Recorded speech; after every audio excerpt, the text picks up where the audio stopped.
তো বন্ধুরা, video call করেছিলাম রাতে ঘন্টু কেমন আছে না আছে দেখবো বলে, আর তোমাদেরকেও দেখাবো বলে ভিডিও করে রেখেছিলাম।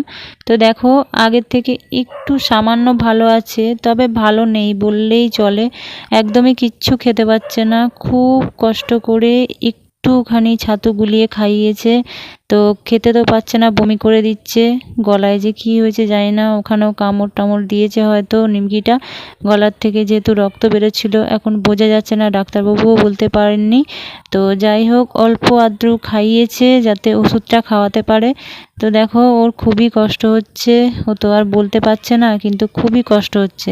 দিদি তো সারাক্ষণ হাতে করে নিয়ে বসেই ছিল। তো একটু আগেই এই রাতের বেলা ওকে আলাদা খাঁচায় রেখে দিয়েছে, কারণ ওই কালো মন্টুটার সঙ্গে তো রাখতে পারবে না। ওর সঙ্গে রাখলে ওরও আবার ইনফেকশান হয়ে যেতে পারে, এই কারণে ওকে আলাদা রেখেছে। দেখো, মুখটা এক ধারে করে এই যে কালো মন্টুর পাশে রেখেছে, কিন্তু আলাদা করে রেখেছে। দেখো মুখটা কেমন গুঁজরে বসে আছে, আর মাথাটা ঝাড়া দিচ্ছে। একটুখানি খাইয়েছিল, সেটাও বমি করে দিয়েছে। খুব কষ্ট হচ্ছে, দেখে তো একদমই ভালো লাগছে না। কি বলবো, আর কোনো ভাষা নেই। কুকুরে যদি সামান্য আঁচড়ায়, তার যা যন্ত্রণা একমাত্র সেই মানুষই বুঝবে যাকে আঁচড়েছে। আর ঘন্টুর তো পিঠের ছাল চামড়া, এমনকি মাংস পর্যন্ত খাবলে নিয়েছে। কতটা যে কষ্ট হচ্ছে, চোখের সামনে আমার দিদি দেখছে আর খালি কাঁদছে, আর আমি ভিডিও কলে দেখে আমিও সহ্য করতে পারছি না। জানি না ভগবান এই সমস্ত জিনিসগুলো আমাদের চোখের সামনেই কেন বারবার আনে আর বারবার দেখায়। বেশ ভালোই ছিল খাঁচার মধ্যে, কত সুন্দর ওর জীবন ছিল, কেন যে উড়ে গেল, নিজেদেরই একটু ভুল ছিল, এই কারণেই উড়ে গেছে।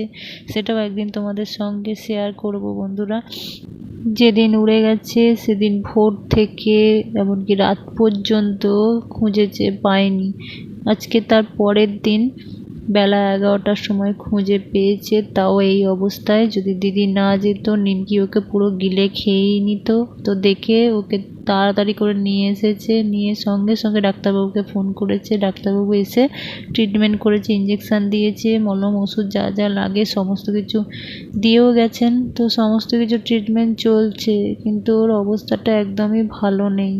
দেখে যা কষ্ট হচ্ছে, খুব হার্টবিট বেড়ে গেছে, আতঙ্কে ভয়ে কাটা হয়ে আছে, সব সময় ভয় পাচ্ছে।